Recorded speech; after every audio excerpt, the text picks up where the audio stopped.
a lot of yards and reached the end zone once. It's the Steelers and the Eagles, and it's all up next.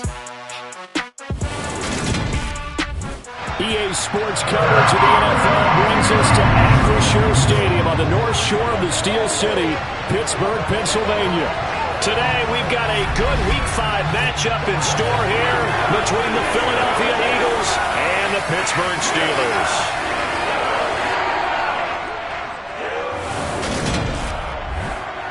Brandon Gaudin, Charles Davis with you. CD, you look at the Steelers in this matchup. They're squaring off against a very tough unit to throw against. And this is not one of the better passing offenses in the league to begin with, Brandon. And to illustrate that point, they're down near the bottom of the power rankings, so the focus is going to need to be on possession-type throws. Whether they're trying to use their running backs or tight ends a little bit more, the big thing is to make sure the quarterback gets it out of his hands quickly to his receivers, and they hope to gain an advantage that way.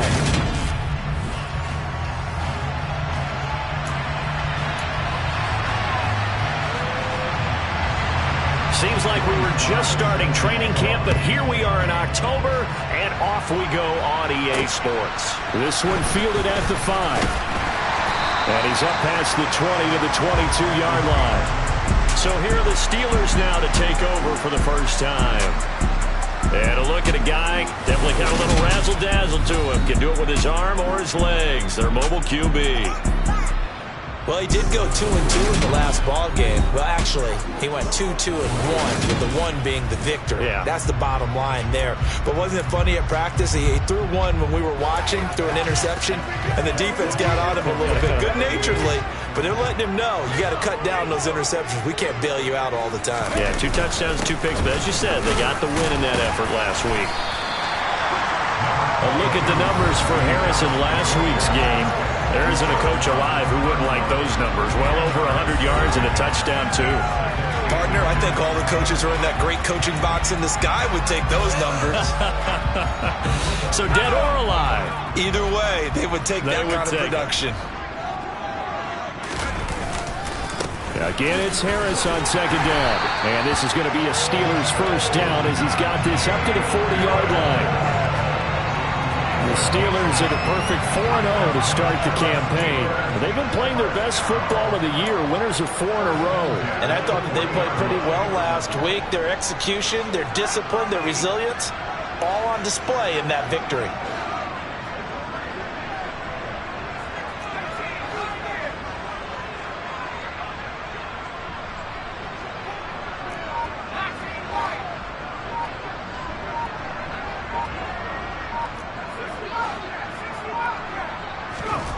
On first down, Weston completes this one to Pickens. It'll go as a gain of 4, and it's second down.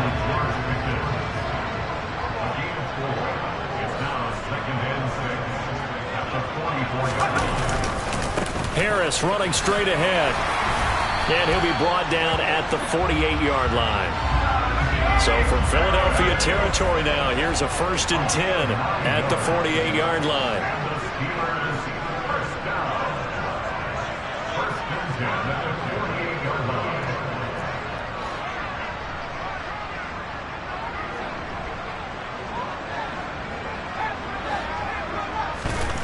Back to throw. Weston. And this one's incomplete. Nice job there forcing that incompletion. This is going to be a fun battle throughout this game. Watching him try to take away that area of the field.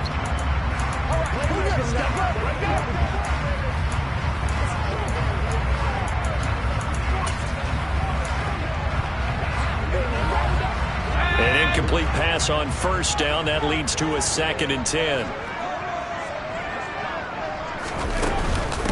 First carry now for the former Badger, Jonathan Taylor. And he's going to take this close to the first down marker as he stopped at the Eagles' 39. That'll leave them with a 3rd and 2 coming up. They got 8 yards there. They'll come to the line, needing only 2 yards to gain the first here.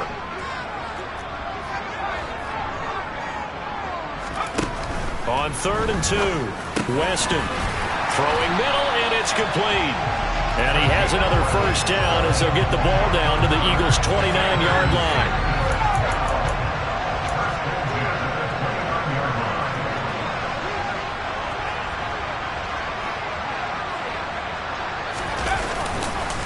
Running straight ahead, Taylor. This will be stopped about 2 yards shy of the marker. 8-yard gain, 2nd and 2. 8 yards the tally on that first down run. Here's 2nd and 2.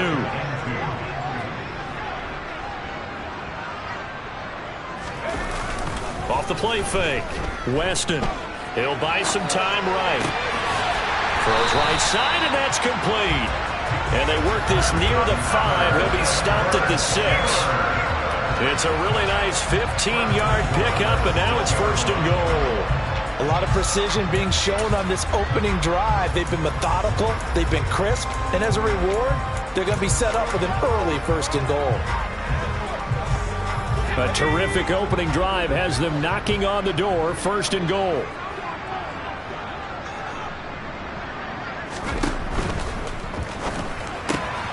Rifles one, and that's going to be intercepted. And the Eagles are going to get the football here as they force the INT on the game's opening drive. So far this season, this defense has had their issues against the pass, so that's a great sign for them to get the early pick. Yeah, confidence builder for them, and an absolute shock for the quarterback because he went into it. He saw the numbers we saw. He watched them on tape. I think he came into this one thinking this is going to be a big day, and it very well could be. But early in this one, advantage defense. These are his numbers from last week's contest. 6 catches, 58 yards, and a score. And I get the feeling that he loves this matchup. I mean, the unit he's going against is in the bottom half of the league against the pass. He had to have circled this one on the schedule and said to himself, this should be a big game. Toward the sideline, and he will have the first down as he was able to keep the feet in bounds. 5 yards is the pickup there as that extends this drive. Line of scrimmage, the 31 now on 1st and 10. Operating from the gun, Spicer. Looking for A.J. Brown again, and he's got it again. And getting this just shy of midfield, they'll spot it at the 49. He's been a one-man wrecking crew these last couple of plays. This time 18 more and a first down.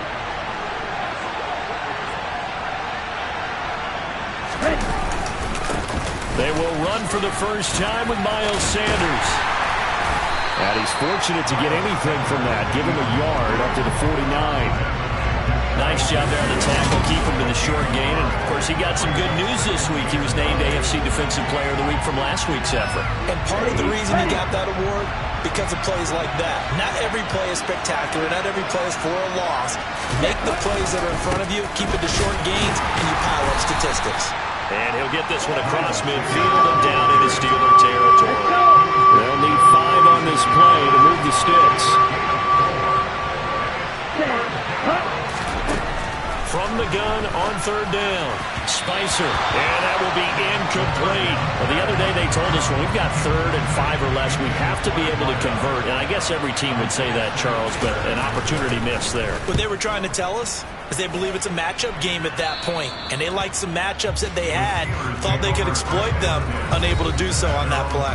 Najee Harris and the rest of this offense worked their way back onto the field. Whatever he was doing in September, they're hoping that that carries over now to October because he was sensational last month. He absolutely was, and we all know where it started at the end of last season, right? All the offseason preparation, the weight workouts, the sprints, right? The vision that he had, what he was going to do this season, and, of course, it all came together with the rest of the team.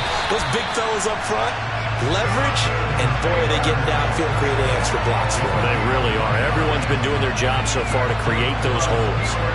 Thought they were going to have him down a lot earlier, but he was able to shed that tackle. Shows the value of the weight room, doesn't it? Shows the value of the attitude when you run the football. Don't go down easily. Break a few tackles, gain some additional yardage.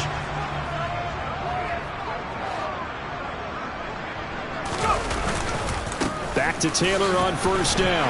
And the result here, a pickup of 8. Leaves him with 2 to go on 2nd down. 8 yards the gain on that last run. Here's 2nd and a couple. They run once more with Taylor. And he'll get it down on the play to the 37. A gain of 5, good enough for the first down.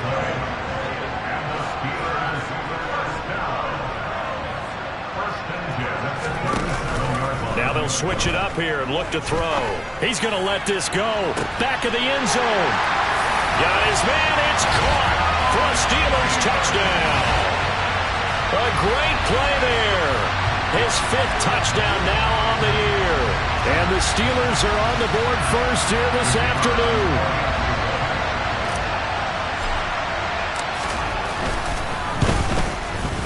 Extra point splits the uprights, and it's now a 7-0 game. So that drive, 4 plays, and it ends with a Pittsburgh touchdown.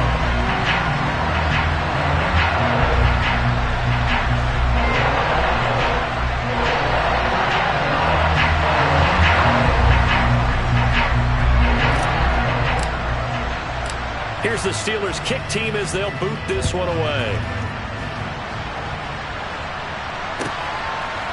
From a couple yards deep, he'll bring it out of the end zone. And he's able to get this across the 20, but not by much as he's marked down officially at the 21. So back onto the field here come the Eagles for their second drive. The last series for him, a little disappointing, forced to punt. And now they'll try to do better here and come away with some points as they begin this drive, 1st and 10. On 1st and 10, Spicer. And he's got his man on the out route. And he takes us beyond the 35 before going out of bounds. 15 yards is the pickup there, and the drive starting very nicely. 1st down. Off play action. Spicer. Blitz coming, and down he goes. Trent McDuffie. He's the one that got home and takes him down for a loss of 9. They were able to win last week despite him being sacked 4 times. They might need to tighten the reins a little bit, or this one may not end in another victory. You're right about that. They can't count on just winning the game no matter what happens. They can't let the accumulation of hits and harassment in the pocket get to their quarterback. Got to stop that, give him clean lanes to throw the football in order to have a better chance to win again this week. An incomplete pass on that last play, and that means they'll need to come up with something here on 3rd down. Operating from the gun, Spicer. And the Steeler pressure too much here. He's going to go down. DeForest Buckner drops him for a loss of 12, and it also brings up 4th down. After 1, 7-0 on EA Sports. Start of the 2nd quarter, and it's the Eagles in possession. The Eagles send out their punter now, standing just about on his own goal line.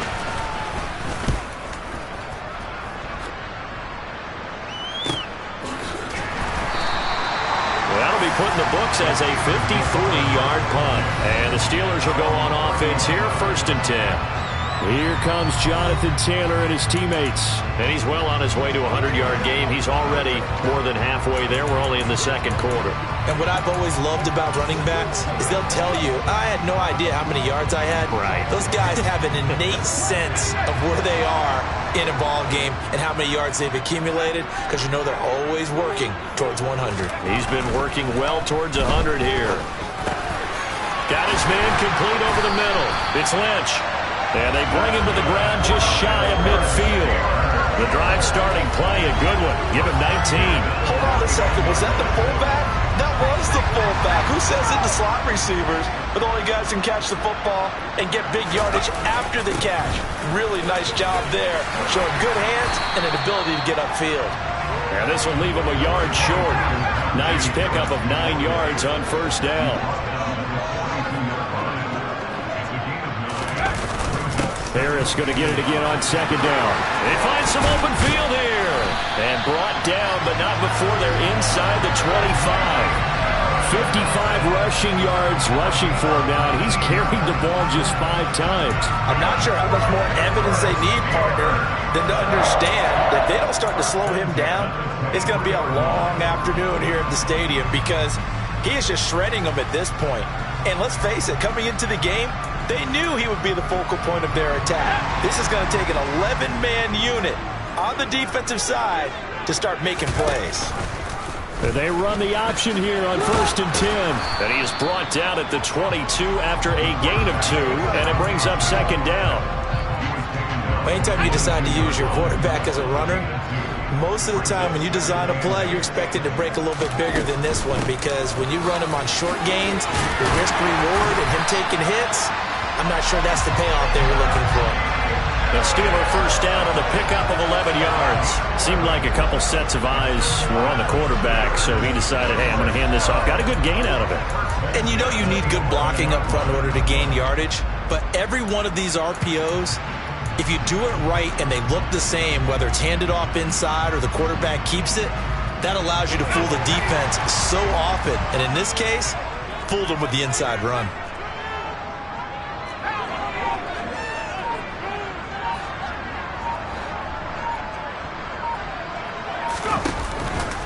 First and 10, Taylor now. And he'll fight his way down inside the 10 to the 9-yard line. 2 yards on the pickup there. It'll be 2nd and 8. That's a good play by the guys on the defensive side of the ball. Held him to a gain of 2. And that changes the playbook a little bit now for the guy calling.